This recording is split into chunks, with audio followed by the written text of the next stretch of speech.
born ready. Born ready. Let's do it. Ready to go? Yeah, man. Right, let's kick it. Okay. What's the story, everybody? Hope everyone is good. So, episode 4 of Walk the Walk. Welcome.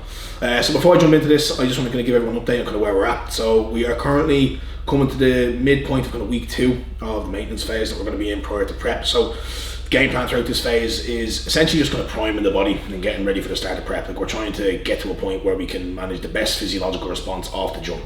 And that's going to be a case of managing fatigue, bringing training volume down, you know, trying to allow ourselves to establish the habits that we need to have prior to turning into that phase. That's going to be, you know, the inevitable start point of prep. So that's kind of where we're at now. And off the back of that, drugs are lower, training is a little bit more, well, not a little bit more, a little bit less driven towards burying myself, which is nice. We've gone for a more kind of systemic approach at the programming. So up until 2 weeks ago, we had a very, very specific tailored programming set up towards kind of me and my needs. Now we've leaned more towards something like a kind of push-pull legs, just to allow a little bit more systemic recovery, a little bit more systemic frequency across the board. That's going to give us a little bit more of an opportunity to manage what is the kind of big rock right now, which is recovery. So feeling good, feeling a little bit more normal. I think you forget when, you know, you're walking around super heavy, kind of what it feels like to be a little bit lighter and a little bit less influenced by external inputs. So as of right now, I'm feeling really good. Looking forward to wrapping it up and kind of getting moving towards prep. Not because I find this phase any more difficult or I feel a little bit less like a bodybuilder, just because I'm excited now. It's been, you know, 4.5 years in the making for this. So looking forward to getting it done. Feels very much real now. But up until then, we're going to have a little bit more pieces of content for you. We'll keep you updated. Starting with today, which we're going to change things up a little bit. We're going to run with a Q&A and some training in FLF. As always, we're going to run some push. So Jay is going to work his magic, make it look fresh, make it look saucy. And in the meantime, I'm hopefully going to provide some value over the next few minutes. Put your hands up! Yo, get ready! And the crowd goes crazy! Yeah! And the crowd goes wild! About to see something so amazing! Yeah! And the crowd goes crazy! Hey! Ah! So first question we have is from Coach by Indy, and he says, what drives you to succeed and how do you face moments of adversity? Thanks. I don't know, man. I think my own kind of internal motivations come from like the same place a lot of people's do. I think the biggest kind of overarching one for me is, which it sounds a bit cliche, is kind of family security. You know, I come from small town area in Dublin. You know, it's not very affluent or anything like that. So for me, it's like getting to a place where not that I'm just kind of like forking out money to everyone and I can be like, okay, you have everything that you need, blah, blah, blah. It's more so just a case that if anyone ever needs anything, you know, that I can provide it, or that, you know, no one's ever going to have to go stuck for what they need. That's kind of the overarching motivation for me, is that my family are looked after, and that, you know, if my nephew wants to go and, you know, wants to go to college and, you know, there's a fee to go there, that if there's ever a situation where they can't get it, that's going to be able to be managed and that kind of thing. And at the same time, then, you know, it's not that, you know, financial freedom makes anyone any more happy, but it opens up options in your life and it opens up opportunities. So for me, that's really what the overarching motivation is. You know, it's to make sure that my family are looked after, and it's to make sure the people close to me are looked after, and that if, like I said, if there's anything that's ever needed to be done and, you know, it's urgent, you know, medical attention, or, you know, if my parents are getting a little bit older and they need to go and they need to be looked after in their old age, that's not a question. It's just an action and it can just be done.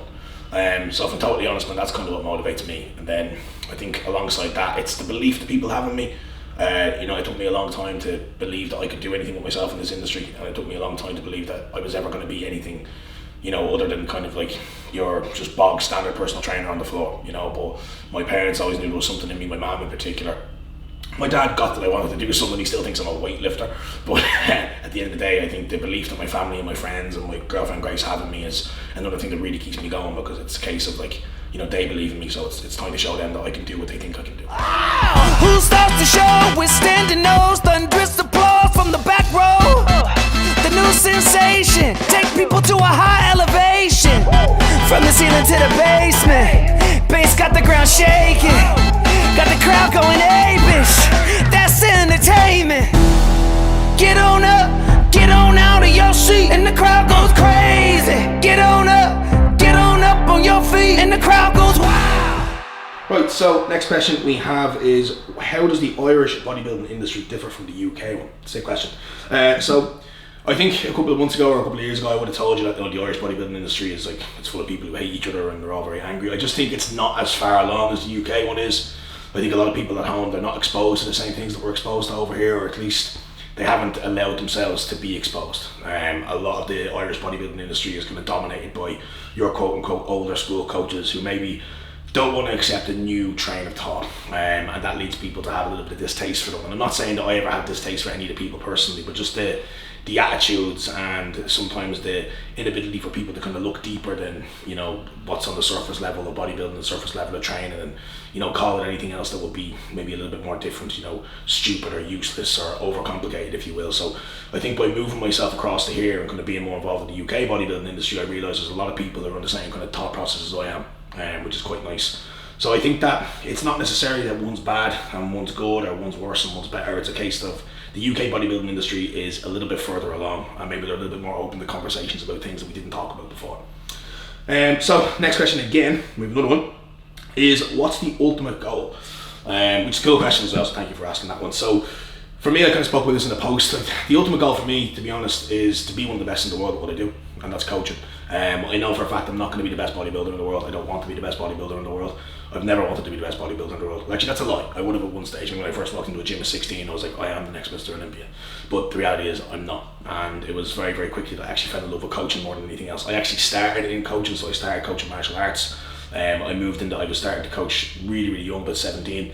And then as I segued into bodybuilding, and as I got more involved in the people who I looked up to, you know, when I was blessed to get the opportunity to work with the Muscle Mentors and, you know, obviously working as lead prep coach and team pro coach, that idea of being able to kind of fulfill that goal of being one of the best in the world at what I do seems more real. It seems more like it's actually a possibility now. So genuinely, you know, when people ask you what the ultimate goal is, that's exactly what it is. It's to be one of the best in the world at what I do, and that's to be one of the best bodybuilding coaches on earth. And the crowd goes crazy. Get on up, yeah. Get on out of your seat. And the crowd goes wild. Get on up on your feet. About to see something so amazing. Get on up, yeah. Get on out of your seat. And the crowd goes crazy. Get on up, hey. Get on up on your feet. Wow. I'm like Sergeant Pepper on Modern Flex, and this sound is next. It's the future best. And the beat is medicinal. And the vibe's all original. From the sky to the pavement, got the whole earth quaking, got the crowd going apish. That's entertainment. Get on up. Okay, so back at it with another question. This time we've got a question from the Real Way Fitness. So thank you very much, dude. I really appreciate it. So how long do you typically run a mesocycle in the off season before needing a deload? So generally, when we answer a question like this, we need to think about, okay, what are the variables in play at any given phase? So in an off season, you generally have a higher availability of energy, i.e. more calories. If you're an assisted athlete, you're probably running with more drugs. So you probably have more in your favor environmentally than you would within like a prep or a diet phase.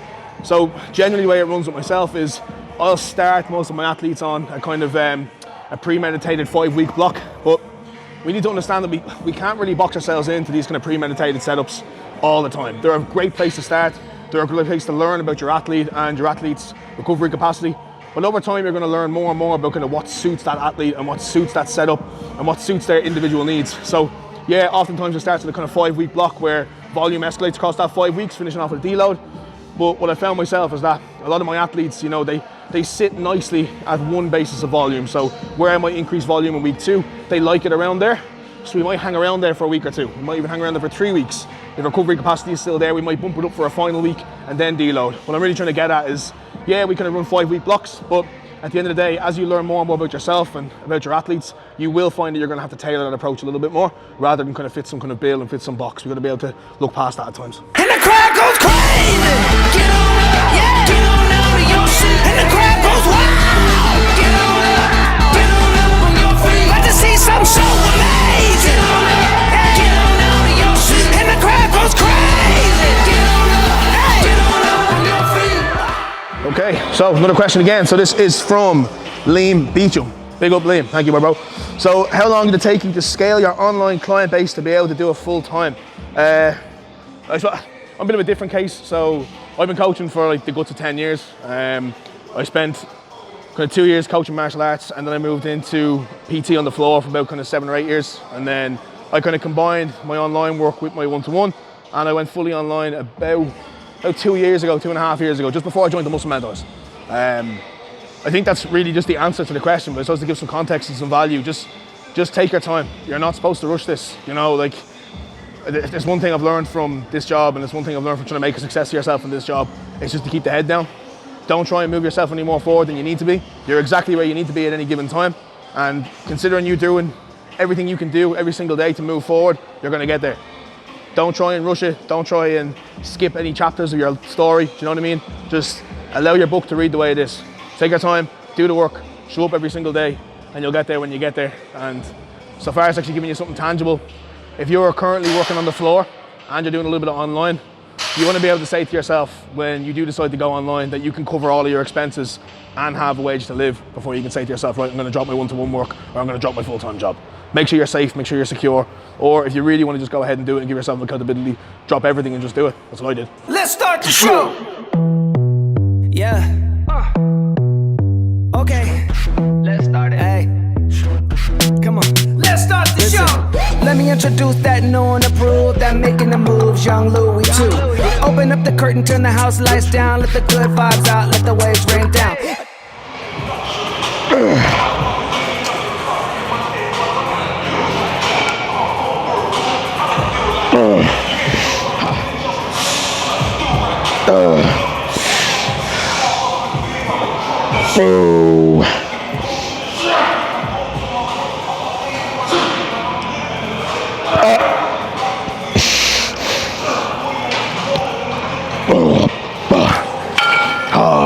Fucking hell, man. Okay, right, let's do this last question. Okay, so what advice would you give to somebody who wants to up sticks and move country like you did? That's sick. Okay, cool. So for anyone who's watching this who doesn't know, just shy of a year ago, myself and my partner Grace, we left Dublin to come over here with, very little awareness of what would happen. I'd just been given the Muscle Mentors job, and I was ready to kind of use that as a catapult and a catalyst to move somewhere else and, get myself known somewhere where I knew it was going to have a return on investment. And I think after a year now and being here and kind of relaying back to how successful it's been, my advice is just do it. Honestly, just do it. And wherever you go, align with people of the same ideals that you do. What's really made this so special for me has been arriving here, spending time in FLF, meeting people like Oscar, having Grace here, the staff at FLF, my boy Ryan. I'm surrounded by people who want the best for me, and I'm surrounded by people that I want the best for. And it's totally changed my life. It's changed my opinion on things. It's changed my ideals around what I can do with myself. And literally everything that I loved about my life when I lived back in Ireland is exponentially better since I've moved here. It was difficult, it was hard, it was scary. In fact, it was fucking terrifying, I'm perfectly honest with you. The whole country was on lockdown, the whole world was on lockdown. But something was just saying, just get up and go. You won't regret it, and it's the best decision I've ever made in my life. So with that, we're gonna wrap it up. Thank you so much for watching. A little bit different this time. Went with the kind of Q&A edit style. Massive thanks to Jay. He's my boy, working his magic as always. And we'll see you for the next one. But in the meantime, like, subscribe, comment, let me know what you think. I'll speak to you all later on. Slán na bhaile. Peace.